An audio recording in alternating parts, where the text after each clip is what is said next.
Hello. I'm Alan Cobb, and I'm going to read a story that I wrote last year called The Knock. The house sits on a side street, fairly tidy among various levels of disrepair. In the night, many shadows move inside behind drawn curtains, though I live alone. There was a loud knock on the front door. I woke instantly and looked around the bedroom. It was pitch dark, and there wasn't a sound from anywhere, even the refrigerator. I replayed the knock in my head.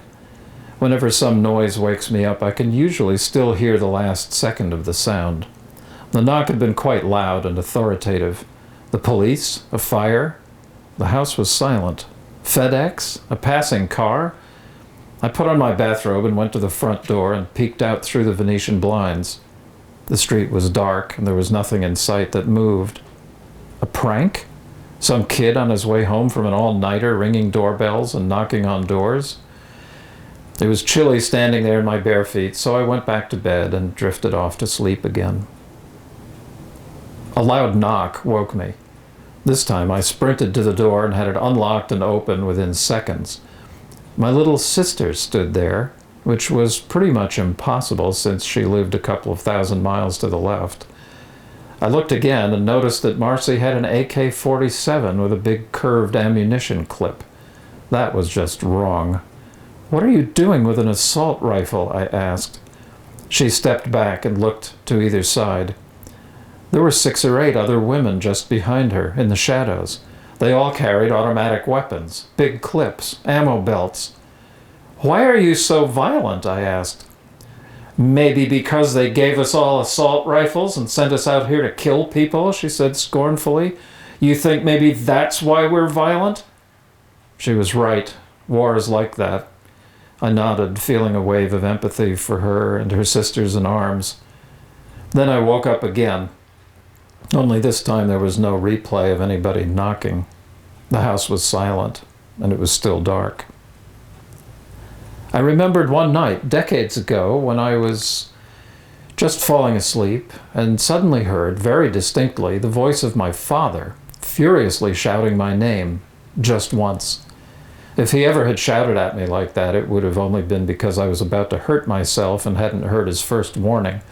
But this mental echo of his voice bounced around in my brain for some time as I sat bolt upright, wondering what the hell was going on. Back then, I couldn't think of any plausible explanation other than losing my mind. I rarely recall people's voices, even my parents'. That kind of sensory memory just isn't in my brain's repertoire. But this one shout was so distinctive, so unmistakably my father, that it didn't seem like a memory at all. The replay was a memory, very short term, just half a second. But what woke me up was a real shout from nearby, very loud and clear. My name, abrupt, angry, warning. As a kid, until about 9, I dreamt a lot, and after a few especially colorful nightmares, one involving a pair of ghosts playing ping pong with meatballs on my model railroad table, I decided to do something about it. I soon found myself inside the dreams, aware that I was dreaming. Knowing it was a dream meant that it didn't matter, and before long I figured out how to control them. For the next few years, I did whatever I wanted in dreams. I dreamt that the fearsome headmaster of my school was glaring at me, alone in his office for some unknown infraction. So I just yelled at him that he was a stinker and a meanie and walked out through the wall. Apparently, the biological necessity of dreaming must have escalated its requirement to manage the dream experience, and I stopped having dreams altogether. According to the experts, of course, I did still dream, but they were forgotten so fast and fully that I was no longer aware of them. Over the course of my life, dreams have come and gone a little, but by and large, I don't dream. In any case, I don't think my father's angry voice ever happened again. But I still don't believe my father's shout in 1970 was just a dream. And here I am, 40 years later, still remembering it. I also don't think it was really my father shouting.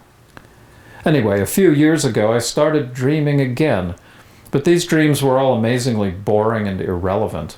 In fact, just thinking about them in the morning made me feel tired and bored. I began to dread going to sleep because I knew I'd spend 30 or 40 dream hours standing around in large groups of people talking earnestly about nonsense, or walking through some vast, over-decorated house filled with furniture and equipment and artifacts and memorabilia from someone else's life. There wasn't much variety, but it was repeated in endless permutations until sometimes I woke up from the sheer intensity of its irrelevance. So now, instead of Dad shouting my name, I'm still waking up the same way. This last time it was a knock, not a shout, but it felt the same. A few weeks later, sound asleep, I heard the doorbell. Snapping awake, I replayed the sound, and that's when I realized it was the doorbell from another house, one I had owned decades ago before I began living alone. I lay back down very quietly, listening for any faint clue that the doorbell was real. I knew it wasn't, but one hopes. I must have drifted back to sleep again because I suddenly found myself bolt upright, replaying the sound of an old telephone ringing, the kind with a clapper between a pair of metal bells. I hadn't heard one of these since I was a teenager and phones had dials. I listened intently. Silence. Then, the sound of my front storm door opening. The latch has a distinctive scrape. So I crept out of bed, put on my bathrobe, and tiptoed to the front door. I only had to bend a few slats of the Venetian blind to see there was nobody there, and the storm door was still latched. I opened the inner door a crack and locked the storm door. Then I returned to bed. Another few weeks passed without disturbances, and then I awoke suddenly to the sound of a big dog barking inside the house. It was just one quick bark, just the size of my replay memory, and it really got my attention. I jumped up, grabbed a large flashlight, and ran out into the living room. As I expected and sincerely hoped, there was no dog, but I could still faintly hear that deep, peremptory bark, a warning bark. The next day, I searched the internet and discovered an article on exploding head syndrome, which described exactly what I was experiencing. Or almost. People with exploding head syndrome don't usually have dreams directly related to the loud noise. The clinical name seemed unnecessarily ludicrous, but the initials EHS have been assigned, so it's official. Now that I have a name for what's been happening, I should feel better about it, right? It's a known thing, and that's a start. Curiously, the word start is also a clinical term for that violent full-body twitch one sometimes experiences while falling asleep. The twitch is also called a hypnagogic jerk, but I digress. I decided I had to do something, at least to check my sanity. So I looked for a shrink who was reputed to know about dreams. I found Dr. Haftgehirn in the Yellow Pages among specialists in more psychological disorders than I could comprehend. His receptionist said he had an opening on Thursday, so I spent the next 3 days worrying about what he might say. Was I losing my mind? Did I have a brain tumor?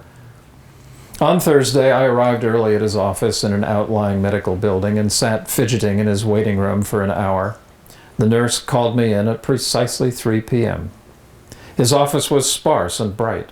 Dr. Haftgehirn was too. I took a seat in the proffered easy chair, facing him. I think I'm suffering from exploding head syndrome. Really? What makes you say that? Well, I looked up my symptoms on the internet.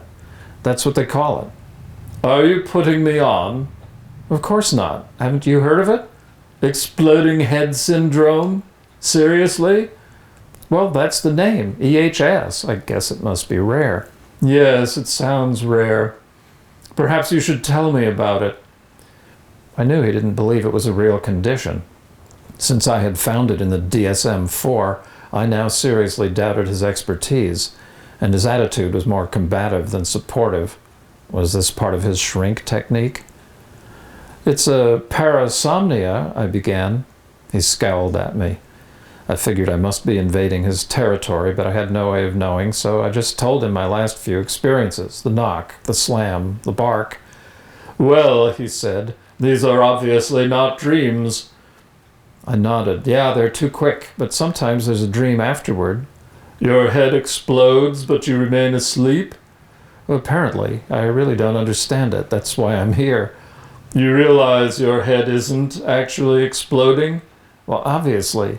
Well, there's no psychological reason for these things to happen. It's not stress or some buried anxiety? No. Clearly someone is messing with you. He tilted his head as he said this and looked me up and down. His tone was ambiguous and I couldn't decide if he was serious or not. Messing with me? Obviously. What else could it be? I don't know. I thought you would. Well, I'm telling you, someone is messing with you. Do you doubt my expertise? Well, you said you'd never heard of VHS. Listen, he said, straightening up. Dreams have context. These explosions, as you call them, are isolated, and they fit just perfectly into your replay memory. Why is that? So they'll be the only thing you're aware of when you wake up. It's obviously deliberate. That's preposterous, I said, my eyes wide. Who would do that? Who even could? Dr. Halfgehern leaned back again. No idea, he said. Not my field. Well, what exactly is not your field? Messing with somebody's head. Well, can you recommend someone who knows about this? Someone who can help me? Wouldn't have the faintest. Then how? He frowned. Well, it's obvious, isn't it? Not really, I said. Not at all. Then I must leave it to you to work that out, he stated tonelessly. He stood up and held out his hand. Nice to have met you.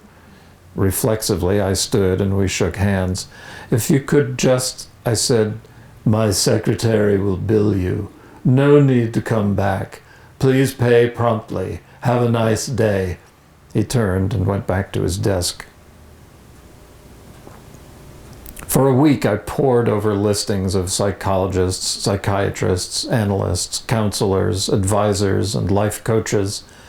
The variety of professions surprised me, and the diversity of methods was even greater, but none of them sounded like experts in messing with someone. I was dying to ask Dr. Halfgehern what he meant by that, but I wasn't about to intrude where I'm unwelcome. The next morning, a large glass shattered on my kitchen floor. I had to get up out of bed and look for the shards, but of course there was nothing there.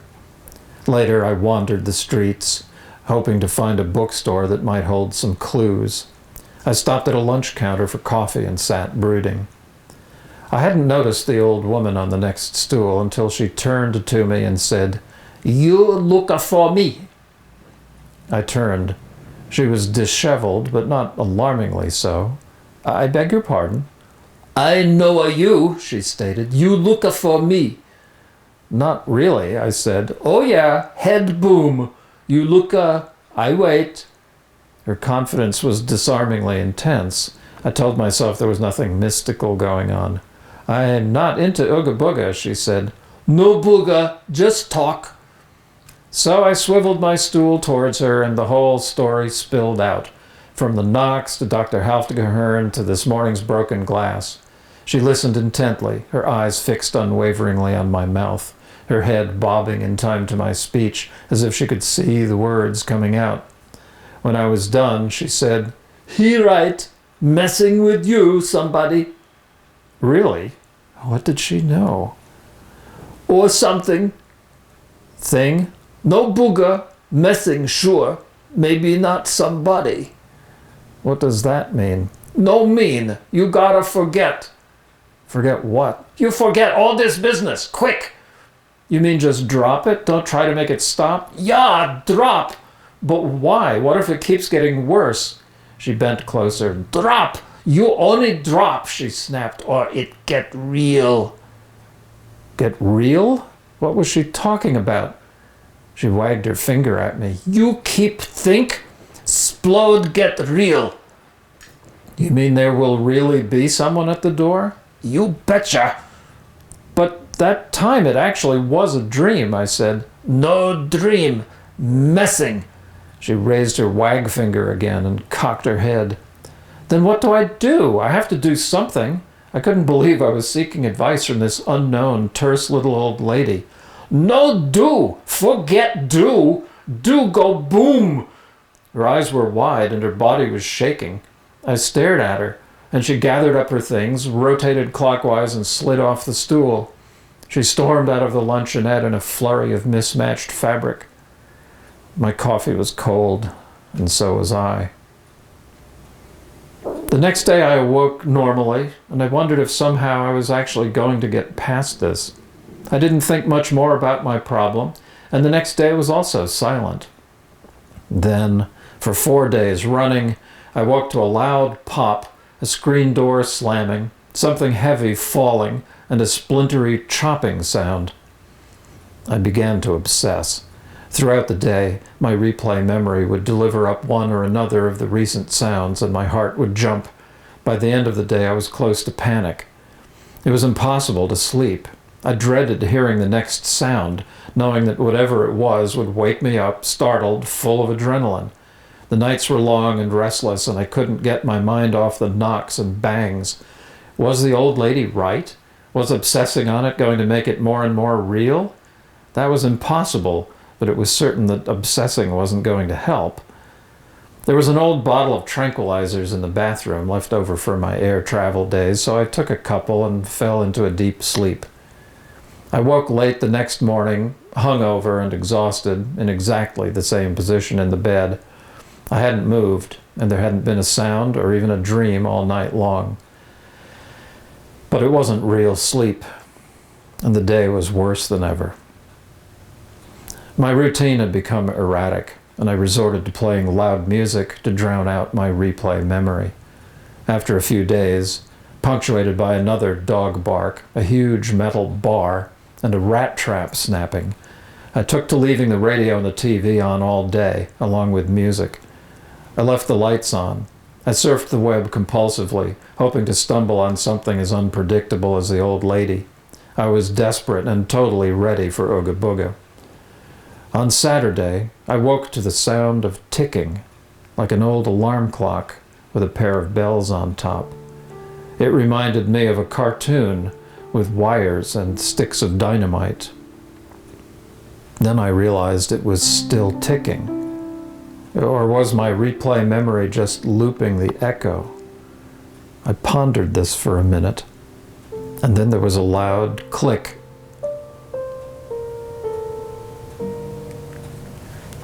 The story ends.